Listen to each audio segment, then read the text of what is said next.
একজন ভুল তথ্য জানা মানুষ সমাজের কিছুটা সমস্যা করতেই পারে, কিন্তু যখন এরকম অনেকগুলা মানুষ একত্র হয় আর একজন আরেকজনকে উস্কায়, সত্যকে উপেক্ষা করে এবং যুক্তির কথা না শুনে আবেগ দিয়ে সিদ্ধান্ত নেয়, তখনই সমাজের বিশৃঙ্খলা সৃষ্টি হয়।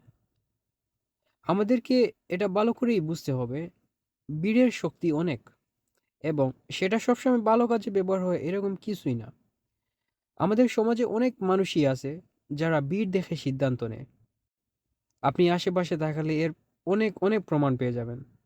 সমস্যাটা হচ্ছে, যারা এই বীরের সাথে মিশে যায় তাদের চিন্তা শক্তি বন্ধ করে দিয়ে শুধুমাত্র সত্যের বদলে শব্দের পিছনেই ছুটতে থাকে।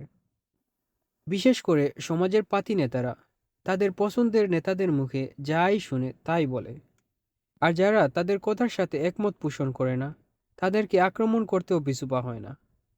এমনকি পরিবারের সদস্যরাও মাঝে মধ্যে এই আক্রমণের শিকার হয়ে থাকে।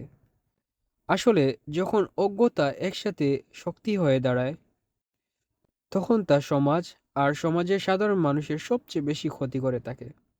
একজন মানুষের সুনাম থেকে শুরু করে সম্পর্ক, সুযোগ, শান্তি সব কিছুই ধ্বংস করে দেয়। এমন বীরের অংশ হতে নিজেদের রক্ষা করতে হবে। বীর কোনো দিকে যাচ্ছে বলেই আপনাকে সে পথে হাঁটতে হবে এমন কোনো নিয়ম নাই। যদি বীর ভুল পথ দিয়ে যায়, নিজেকে একা দাঁড়ানোর সাহস রাখতে হবে।